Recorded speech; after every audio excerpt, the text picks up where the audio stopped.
எனக்கு வந்து மகாநதி வந்து ரொம்ப க்ளோசஸ்ட் டு மை ஹார்ட். என்னடா பெரிய கமல் ஃபேன், அவங்க அப்பா பயங்கரமான கமல் ஃபேன்ரா, நீ இப்படி போனதுனால தான் அவங்க அப்பா வந்து ஃபேன்லாம் போயிட்டாரு. அப்படி ஒரு படம் பண்ணுறது வந்து ரொம்ப பெரிய விஷயம். இப்போ இருக்கிற யாருமே அப்படி ஒரு படம் பண்ணுவாங்களான்னு எனக்கு தெரியல. ப்ராஸ்டியூஷன் ஏரியாவில் போயிட்டு ஃபஸ்ட்டு அப்பா பார்த்தோன்னே அப்பானுக்கு பிஹேவ் பண்ணது அவன் டக்குன்னு முடிஞ்சிட்டு அப்படியே பின்னாடி போயிடுவான். இவன் வந்துட்டு அழுதுட்டு இவங்களோட படம் ஸ்டைல் சாம்ராட் ப்ரோ. அவர் வந்து ஏஆர் ரஹ்மானோட மியூசிக்கலில் ஃபர்ஸ்ட் டைம் வந்து ரஜினி சார் வந்து ஒரு பண்ணுற போது வெள்ளை கலர் ரஜினி வந்தப்போ நான் வந்து என்ன அப்படின்ற மாதிரி ஆயிடுச்சு. அதெல்லாம் அந்த படம் போனப்போ தான் ப்ரோ லைனில் நின்றுட்டே இருக்கும்போது இங்கே ஒரு கண்ணாடி வச்சுருந்தேன். கதவை தொந்தனே சூப்பர் ஸ்டார் ரஜினிகாந்த்னு சொல்லிட்டு வச்சான் கண்ணாடி வருஷத்தை உள்ள போனான்.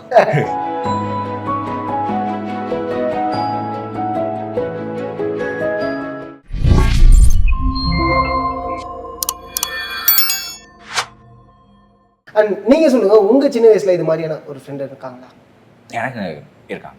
இப்போ வரைக்கும் சின்ன வயசுல எனக்கு ஒரு 12 இயர்ஸா நல்ல குட் ஃப்ரெண்ட்ஸ் நிறைய பேர் இருக்காங்க. சின்ன வயசுல இருக்காங்க. நான் என்ன கேக்குறேன்னா அனிதா மாதிரியான மேல் ஃப்ரெண்ட்ஸ் இருக்காங்க. ஃபீமேல் இல்ல. ஓகே, அனிதா இருக்கால, அப்புறம் என்ன வேற ஒரு ஃபீமேல் ஃப்ரெண்ட் பாத்தீங்களா? அப்ப பொசசிவ் எந்த சைடு? அனிதாக்கு இருக்குப்பா, அனிதாக்கு பொசசிவ்னஸ் இருக்கு ரவி மேல. அதான். சரி, நீங்க சொல்லுங்க, ரியல் லைஃப்ல எனக்கு அந்த ரவி மாதிரி ஃப்ரெண்ட் இருக்காங்க. இல்ல சின்ன வயசுல இருந்து இல்ல, மிடில்ல இருக்காங்க. இப்போ வரைக்கும் கேரி பண்ணிட்டு இருக்கீங்க. Super talk. உங்களுக்கு ரொம்ப பிடிச்ச கமல் சாரோட, ஏன்னா நீங்க எந்த அளவுக்கு கமல் சாரோட ஃபேன் அப்படிங்கிறது எனக்கு தெரியும். ரொம்ப பிடிச்ச ஒரு கமல் சாரோட டைலாக், அது வந்து உங்களுக்கு ரொம்ப இன்ஃப்ளூயன்ஸ் பண்ணியிருக்கணும். அப்படி ஒரு டைலாக், அந்த டைலாக் எனக்காக இருக்கு. நீங்க இல்லை, இன்ஃப்ளூயன்ஸ்னா அது நிறையா அவரோட டயலாக் தாக்கம் இல்லாத ஆட்கள் ரொம்ப கம்மிங்க. இப்போ இன்னும் நிறையா வந்து அவரோட டயலாக்ஸ் ரொம்ப ஃபேமஸ் ஆகிட்டு இருக்கு. ஸோ குறிப்பிட்ட டயலாக்காக ஒன்று சொல்லிட முடியாது. ஓகே, அவரோட பாடல்களில் நிறையா பாடல்கள் ரொம்ப பிடிக்கும். என்ன சாங்? அவர் பாடின சாங் இப்போ கூட அந்த பாட்டு கேட்டுட்டு வந்துட்டு இருந்தோம். அன்பே சிவத்தில் வந்து ஏலே மச்சி மச்சின்னு ஒரு பாட்டு இருக்கு. அந்த பாட்டில் வந்து நிறையா ஃபிலாசபி சொல்லியிருப்பாரு. நிறையா வரிகள் ஃபிலாசபிகளாக இருக்கும். ஸோ அந்த பாட்டு எனக்கு ரொம்ப சூப்பர். எனக்கு கமல் சார் எனக்கு ரொம்ப பிடிச்ச பாட்டுன்னா நீங்களும் கமல் சார் கமல் சார் அப்படியா? 3 பேர் ஒன்று போட்டுப்போமா? சரி, இதுதானே ப்ரோமோல வரும். என்ன மகாநதி சாங்ல வந்து அவங்க பொண்ணு காப்பாற்றி வரும்போது எங்கேயோ அந்த சாங்ல லிட்டரலா ஒரு இடத்துல அழுகே வந்துடும். அதாவது காவேரி நீரி பொண்ணுன்னு சொல்லிட்டு வரும்போது அந்த லைன் வரும்போதுலாம் எனக்கு வந்து மகாநதி வந்து ரொம்ப க்ளோசஸ்ட் டு மை ஹார்ட். ஏன் அப்படின்னா, எங்கள் அப்பாவுக்கு 2 குழந்தைங்க. ஒன்று வந்து அக்கா, ஒன்று வந்து தம்பி. எங்கள் அப்பா அந்த கமல் படத்துலையும் ஒரு அக்கா ஒரு தம்பி இருப்பாங்க. ஸோ எங்கள் அப்பா கிட்டத்தட்ட வந்து ஆக்டிவிட்டீஸ்லாம் அப்படியே சார் மாதிரியே தான் இருக்கும். சின்ன வயசுலேயே வந்து எங்கள் அம்மாலாம் சொல்லி நான் கேள்விப்பட்டிருக்கேன். என்னடா பெரிய கமல் ஃபேன், அவங்க அப்பா பயங்கரமான கமல் ஃபேன்ரா, நீ இப்படி போனதுனால தான் அவங்க அப்பா வந்து ஃபேன்லாம் போயிட்டார். இப்போ அவனை வெறுக்கார அந்த சைடு போகிறதில்ல. பட் வெறுக்கிறது இல்லை, அவாய்ட் பண்ணிக்கிட்டாரு. நம்ம இன்னும் ரொம்ப இன்ஃப்ளூயன்ஸ் ஆனால் இவன் இன்னும் இன்ஃப்ளூயன்ஸ் ஆகிடுவானோ அப்படின்றதுனால கொஞ்சம் ரெஸ்ட்ரிக்ட் பண்ணிக்கிட்டாரு. பட் அந்த படம் வந்து எனக்கு ரொம்ப க்ளோஸ் டு தாட்னா, சின்ன வயசில் நான் பார்க்கும்போது லைக் எனக்கு பெருசாக தாக்கம் இல்லை. ஆனால் எங்கள் அப்பா வந்து ரொம்ப ஃபீல் பண்ணிட்டார் அந்த படத்தை பார்த்துட்டு. எடுத்து வச்சிருக்கான் படத்தை அப்படின்னு சொல்லிட்டு எங்கள் மேலே இன்னும் ரொம்ப பாசம் அதிகமாக. இப்போ எனக்கு கொஞ்சம் விவரம் தெரிஞ்சதுக்கப்புறம் அதை பார்க்கும்போது ஒரு மிகப்பெரிய ஒரு ஸ்டார், அதாவது ஹியூஜ் ஸ்டார் அவர் வந்து அப்போ வந்து டாப் டயரில் ஒரு ஆள். அப்படி ஒரு படம் பண்ணுறது வந்து ரொம்ப பெரிய விஷயம். இப்போ இருக்கிற யாருமே அப்படி ஒரு படம் பண்ணுவாங்களான்னு எனக்கு தெரியல. மகாநதி மாதிரி ஒரு படம் வந்து ஒரு அப்பன், இன்னசென்ட்டான ஒரு அப்பா, உலகமே அவனை அவன் ஊரில் அவனை அவ்வளோ பெருசாக மதிக்கிறாங்க. ஆனால் உலகத்தில் அவன் எவ்வளோ இன்னசென்ட்ன்றது அவனுக்கு தெரியாமல் ஒரு இதில் மாட்டி அப்புறம் ஒரு ஜெயிலில் போயிட்டு அதுலேருந்து எவ்வளோ பெரிய லைன் அது ஸ்டோரி. அது இப்போ தெரியல, அந்த மாதிரி படங்கள் இன்னும் நிறையா வரணும். கண்டிப்பா. ஏன்னா அந்த எமோஷன் நமக்கு தெரியாது. ஏன்னா நம்ம குழந்தை பிறக்க யோசிச்சு பாருங்க, ஒரு பொண்ணு அந்த பொண்ணு ப்ராஸ்டியூஷன் ஏரியாவில் போயிட்டு ஃபஸ்ட்டு அப்பா பார்த்தோன்னே அப்பானுக்கு பிஹேவ் பண்ணது அவன் டக்குன்னு முடிஞ்சிட்டு அப்படியே பின்னாடி போயிடுவான். இவன் வந்துட்டு அழுதுட்டு அவங்கள தூக்கிட்டு போகிறதெல்லாம் வந்து எப்பிக் சீனு. கண்டிப்பா. அதெல்லாம் எப்படி சொல்றது, சில சீன்லாம் வந்து இதுக்கப்புறம் எடுக்கவே முடியாதுங்கிற மாதிரியான ஒரு சீன். நீங்கள் சொல்லுங்கள், கமல் சாரோட ஃபேன் சொல்லிட்டீங்க. ஸோ உங்களுக்கு ரொம்ப பிடிச்ச படம், இன்ஃப்ளூயன்ஸ் ஆன படம்? நீங்கள் ஏன் கேள்வி இப்படி கேட்கக்கூடாது? கமல் சார் ஃபேனா உங்களுக்கு ரஜினி என்ன படம் பிடிக்குன்னு கேட்கலாம், விஜய் என்ன படம் பிடிக்கலாம், வித்தியாசமாக இருக்குல்ல. ஏன்னா கமல் சார் பண்ணா ஆப்வியஸ்லி எல்லா கமலும் பிடிக்கும். ஓகே எப்படி இல்ல ஏன்னா ஒருத்தவங்க ஒரு ஆஸ்பெக்ட் ரொம்ப ஈஸியாக பேசாம ஏதாவது வேகன்சி இருந்தா சொல்லுங்க, நானும் வந்துடுறேன். அதான் என்ன சொல்றேன்னா அப்படியா அப்போ வரேன் நான் வந்துடுறாங்க. சொல்லிதான் ஆகணும். அனிதா விஜய் சார் படமா? ஃபர்ஸ்ட் கமல் சார் படம், அதுக்கப்புறம் விஜய் சார் படம், அப்புறம் ரஜினி கமல் சார் படம். எனக்கு நிறைய படம், பஞ்சதந்திரம், அப்புறம் வந்து இது அன்பே சிவம், அப்புறம் எந்த படம் ரொம்ப இன்ஃப்ளூயன்ஸ் பண்ணுச்சு? அன்பே சிவம். அன்பே சிவம் அவ்வளோ நல்லா போயிட்டு இருந்த ஒரு மனுஷனோட வாழ்க்கை டக்குன்னு புரட்டி போடும்போது அதுலேயும் வந்து ஒரு பாசிட்டிவான ஒரு விஷயத்த கொண்டு வந்து அவர் எவ்வளோ கேரி அவுட் பண்ணி போறாரு. அது ஆக்சுவலாக ஃபுல்லாகவே வந்து பாசிட்டிவாக தான் இருக்கும் அந்த படம். என்ன அடி அடித்தாலுமே மனுஷன் வந்து பாசிட்டிவாகவே இருப்பாப்புல. நல்ல பெரிய விஷயம் அது. சரி நீங்கள் சொல்லுங்கள், ரஜினி சாரோட படம் ஒரு படம் எனக்கு பார்த்து ரொம்ப இன்ஃப்ளூயன்ஸ் பண்ணிச்சா அப்படின்னா? எனக்கு பாபா பிடிக்கும்.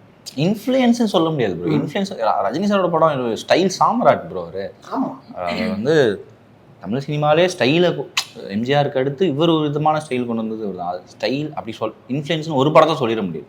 நீங்கள் ராகவேந்திராவும் டிவோஷனலாக இன்ஃப்ளூயன்ஸ் பண்ணோம், தளபதி உங்களுக்கு ஒரு மாதிரி இன்ஃப்ளூயன்ஸ் பண்ணோம், முத்து ஒரு மாதிரி இன்ஃப்ளூயன்ஸ் பண்ணோம், நம்ம எல்லாமே ஒரு மாதிரி இன்ஃப்ளூயன்ஸ் பண்ணோம். எனக்கு வந்து முத்து ஆப்வியஸ்லி ஒரு எப்பிக். அதெல்லாம் வந்து ஏஆர் ரஹ்மானோட மியூசிக்கலில் ஃபர்ஸ்ட் டைம் வந்து ரஜினி சார் வந்து ஒரு பண்ணுற போது அது ஒரு எப்பிக்கில் இருந்தது.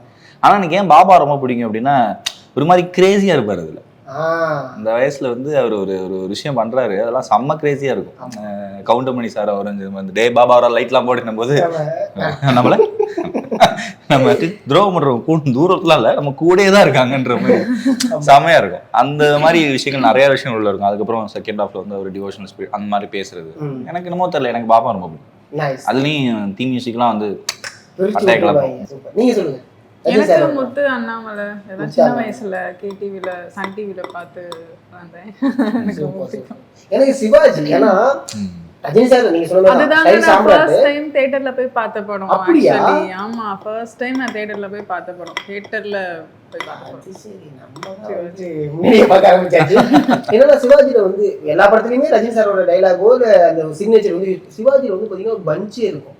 அந்த கூல் சொல்றதா இருக்கட்டும், வெள்ளையா காமிச்சிருப்பாங்க, இப்படி பண்றதா இருக்கட்டும், எவ்வளவு பஞ்சு அப்படியே வெள்ளை கலர் ரஜினி வந்தப்ப நான் வந்து என்னடா பண்றீங்க அப்படின்ற மாதிரி ஆயிடுச்சு. அதெல்லாம் அந்த படம் போனப்பதான் ப்ரோ 500 600 டிக்கெட்டு சரிங்களா. அப்பா எஸ்ஐ ஐ மீன் இருந்ததுனால நான் கேட்டு பாக்குறேன், கிடைக்க மாட்டேங்குது, எங்கேயுமே கிடைக்கல. ஒரு விலையை எடுத்துட்டோம், 600 நம்ம எடுத்துட்டோம். லைன்ல நின்றுட்டே இருக்கும்போது இங்க ஒரு கண்ணாடி வச்சிருந்தேன். உள்ளுக்குள்ள வந்து நல்ல ஒரு ஓரளவுக்கு அப்போ நம்ம தெம்புக்கு 150 ரூபான்றது ஜாஸ்தி தானே, நல்ல கண்ணாடி அது. அப்படி கண்ணாடி போட்டு நம்ம தான் ரஜினி படம் மேலே கண்ணாடி போட்டு இதாக தானே போவோம், அப்புறம் எல்லாம் போட்டு I'm Kamal fan who doesn't hate Rajini. அதனால 2 பேருக்குமே ஃபர்ஸ்ட் ஷோ போயிடும். ஆமா, கண்ணாடி இங்கே வச்சிருந்தேன். கதவை தொந்தனே சூப்பர் ஸ்டார் ரஜினிகாந்த்னு சொல்லிட்டு வச்சான் கண்ணாடி வருஷத்தை உள்ள போனான். அடப்பாக ஆல்ரெடி 600 ரூபாய் டிக்கெட்டா, இந்த கண்ணாடி வேற உடச்சிட்டியடான்ற மாதிரி. இருந்தாலும் பரவாயில்லன்னு சொல்லிட்டு மன்னன் படம் ரஜினி வேற போட்டு அப்படியே போயிட்டாங்க நின்றுட்டு. வேற என்ன பண்றது? ஆமா ஆமா, நம்ம எல்லாருக்குமே ஒரு ட்ரீம் ஒன்று இருக்கும். சினிமாவுக்கு தான் வரோம் அப்படின்னாலுமே நிறைய படங்கள் பார்த்துருப்போம். ஒரு கதாபாத்திரமும் நம்ம வந்து இதுமாரி நமக்கு ஒரு கதாபாத்திரம் நடிச்சா நல்லா இருக்கியா, இவர் இப்படி பண்ணிட்டு நம்ம ஸ்டைல வேற மாதிரி பண்ணலாம், ட்ரீம்யா இது கிடைச்சினாலே ஓகே. அப்படி உங்களுக்கு ஒரு ட்ரீம் கேரக்டர் அப்படின்னா அது என்னவா? ஸ்பெசிஃபிக்காக எதையும் என்னால் சொல்ல முடியாது. ஏன்னா ஒரு ஆக்டராக எல்லாத்தையுமே பண்ணுற ஒரு பேராசை இருந்தால் தான் அட்லீஸ்ட் ஒன்றாவது பண்ண முடியும் நான் நம்புகிறேன். ஏன்னா இன்னொருத்தவங்க பண்ணுறது வந்து ஆல்ரெடி அது போட்டுற ஆல்ரெடி அது அப்ரிஷியேட்டபிளாக இருந்தால் தான் நம்ம மைண்ட்லேயே ஃபர்ஸ்ட் அந்த மாதிரியான ஒரு கதாபாத்திரம். இல்லை அதான் எனக்கு வந்து போலீஸ் ஸ்டண்ட் சீக்வன்ஸ் நிறையா இருக்கிற மாதிரி எனக்கு பண்ணணும்.